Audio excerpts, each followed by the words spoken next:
आखिर जाग गया चंद्रयान-3 का विक्रम लैंडर। प्रज्ञान रोवर ने चांद पर फिर से काम करना शुरू कर दिया है। सभी भारतीय 22 सितंबर के दिन का इंतजार कर रहे थे, जो कि बीत चुका है, और लोगों को चंद्रयान-3 के जागने की खबर नहीं मिली है। ऐसे में लोगों के मन में काफी ज्यादा सवाल उठने लगा है कि क्या चंद्रयान-3 का विक्रम लैंडर जाग उठा है या फिर चांद पर पड़ रही कड़कती ठंड में नष्ट हो चुके हैं। इन सभी सवालों के सटीक जवाब जानने के लिए बने रहे वीडियो के अंत तक।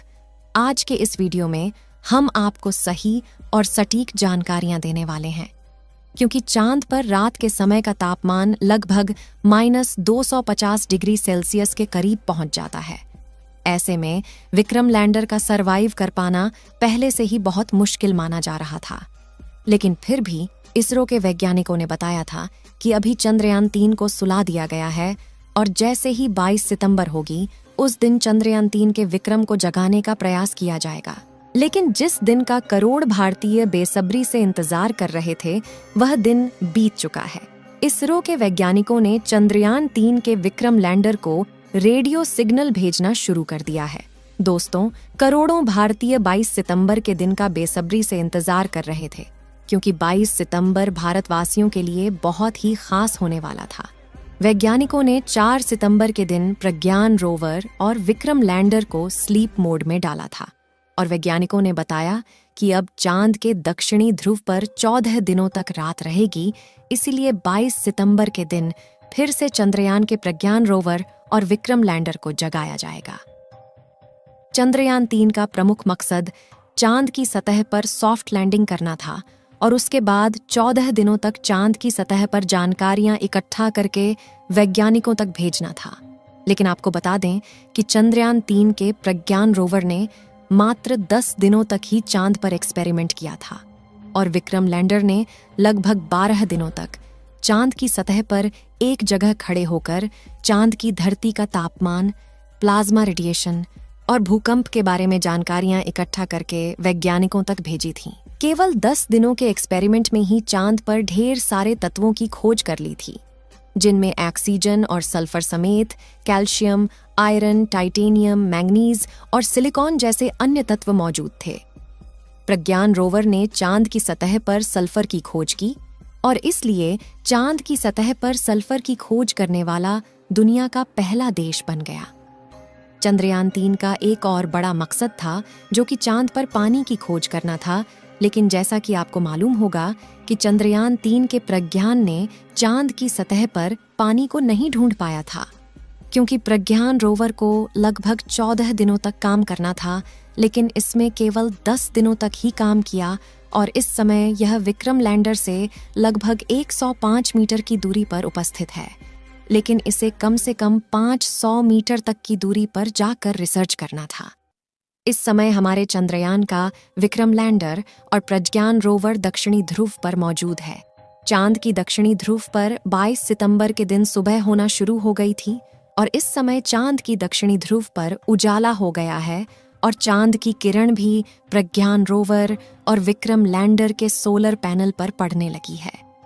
आप सोच रहे होंगे कि विक्रम लैंडर जाग चुका होगा, लेकिन आपको बता दें, ऐसा नहीं है। अभी भी चांद की धरती पर गहरी नींद में सो रहा है।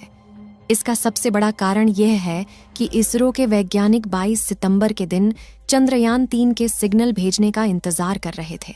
वैज्ञानिकों को इसका इंतजार था कि अगर विक्रम लैंडर चांद पर -250 डिग्री सेल्सियस की कड़ाके की ठंड से बचा होगा, तो वह हमारे पास खुद ही सिग्नल भेजेगा कि हम अभी भी सही सलामत बचे हुए हैं। लेकिन वैज्ञानिकों का 22 सितंबर का इंतजार भी खत्म हुआ, लेकिन विक्रम लैंडर ने कोई भी सिग्नल नहीं भेजा। आपको बता दें कि इसका मतलब यह नहीं है कि चंद्रयान-3 का विक्रम लैंडर कभी भी नहीं जागेगा। जैसा कि हमने बताया कि चांद पर 14 दिनों की रात होती है, जिसके कारण वहां का तापमान काफी ज्यादा घट जाता है, और 14 दिनों में लगभग घटकर -250 डिग्री सेल्सियस तक पहुंच जाता है। अगर इतने तापमान में किसी भी इलेक्ट्रॉनिक इंस्ट्रूमेंट को रख दिया जाए, तो उसका दोबारा से काम कर पाना नामुमकिन होता है। लेकिन वैज्ञानिकों को इसके बारे में पहले से पता था, इसलिए विक्रम लैंडर और प्रज्ञान रोवर की बैटरी और उसके इलेक्ट्रॉनिक इंस्ट्रूमेंट को काफ़ी ज़्यादा इंसुलेटर जैसे पदार्थ का इस्तेमाल करके बनाया था, जिससे कि चांद पर कड़ाके की ठंड में भी इनके इलेक्ट्रॉनिक इंस्ट्रूमेंट सही सलामत बने रहे और जैसे ही चांद पर सुबह हो दोबारा से काम कर सके। चांद पर 20 सितंबर के दिन सुबह हो गई थी और 22 सितंबर के दिन चांद थोड़ा थोड़ा धरती से दिखना भी शुरू हो गया था। वैज्ञानिक 22 सितंबर का इंतजार इसलिए कर रहे थे क्योंकि चांद धरती से दिखने लगे, जिससे कि चांद पर उपस्थित चंद्रयान 3 से आसानी से संपर्क किया जा सके। लेकिन आपको बता दें कि वैज्ञानिकों ने 22 सितंबर के दिन चंद्रयान 3 को सिग्नल नहीं भेजा। इसका सबसे बड़ा कारण यह है कि जब चांद की रात काफी ज्यादा ठंडी हो गई थी तो विक्रम लैंडर के सारे इंस्ट्रूमेंट का तापमान काफी ज्यादा कम हो गया था, जिसका तापमान बढ़ने के लिए वैज्ञानिक इंतजार कर रहे थे। लेकिन इस समय विक्रम लैंडर और प्रज्ञान रोवर का टेम्परेचर सामान्य हो चुका है और वैज्ञानिकों का चंद्रयान 3 के विक्रम लैंडर से संपर्क करने का प्रयास जारी है। 22 सितंबर की रात को ही वैज्ञानिकों ने चंद्रयान 3 के विक्रम लैंडर से संपर्क करने का प्रयास करना शुरू कर दिया था और उन्होंने ट्विटर पर पोस्ट के माध्यम से जानकारी देते हुए बताया कि अब हम विक्रम लैंडर से संपर्क करने का प्रयास कर रहे हैं। हैरानी की बात यह है कि अभी तक विक्रम लैंडर की ओर से कोई भी सिग्नल प्राप्त नहीं हुआ है। वैज्ञानिक विक्रम लैंडर से संपर्क करने के लिए सबसे पहले चांद की ऑर्बिट में घूम रहे चंद्रयान 2 के ऑर्बिटर को सिग्नल भेजते हैं। उसके बाद चंद्रयान 2 का ऑर्बिटर सिग्नल को रिसीव करके चंद्रयान 3 के विक्रम लैंडर के पास भेजता है। आपको बता दें कि विक्रम लैंडर ने अपने एक्सपेरिमेंट द्वारा पता लगाया है कि चांद की ऊपरी सतह का तापमान और चांद की भीतरी सतह के तापमान में काफी ज्यादा अंतर पाया जाता है। जब चंद्रयान 3 का विक्रम लैंडर और प्रज्ञान रोवर चांद पर रिसर्च कर रहे थे तो उस समय चांद का तापमान 20 डिग्री से 35 डिग्री सेल्सियस के बीच था। चंद्रयान 3 के फिर से जागने के लिए आपकी काफी ज्यादा दुआओं की जरूरत है, क्योंकि इस समय वैज्ञानिक संपर्क करने का काफी ज्यादा प्रयास कर रहे हैं, लेकिन अभी भी चंद्रयान 3 से संपर्क नहीं हो पा रहा है। ऐसे में वैज्ञानिकों में डर और चिंता का माहौल छाया हुआ है कि क्या चंद्रयान 3 जागेगा या फिर नहीं। वैज्ञानिकों ने बताया कि अगर चंद्रयान 3 नहीं जागता है तो उसका विक्रम लैंडर और प्रज्ञान रोवर राजदूत बनकर हमेशा के लिए खड़े रहेंगे और भारत का झंडा लहराते रहेंगे। फिलहाल अभी भी वैज्ञानिकों के द्वारा प्रयास किया जा रहा है। हो सकता है कि विक्रम लैंडर का तापमान जैसे जैसे और बढ़े उसके सारे इंस्ट्रूमेंट काम करने लगे। आप सभी लोग चंद्रयान 3 के दोबारा से चलने की दुआएं कमेंट बॉक्स में करते रहे, क्योंकि अब चंद्रयान 3 का जागना काफी ज्यादा मुश्किल माना जा रहा है।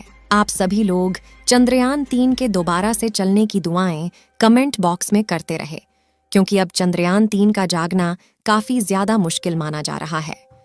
इस वीडियो को एक लाइक जरूर करें और अपने मित्रों तक इस वीडियो को शेयर करें ताकि उन्हें भी जानकारी मिल सके, और अपने भरोसेमंद चैनल को सब्सक्राइब जरूर करें और बेल आइकन को ऑल पर सिलेक्ट करना बिल्कुल ना भूलें।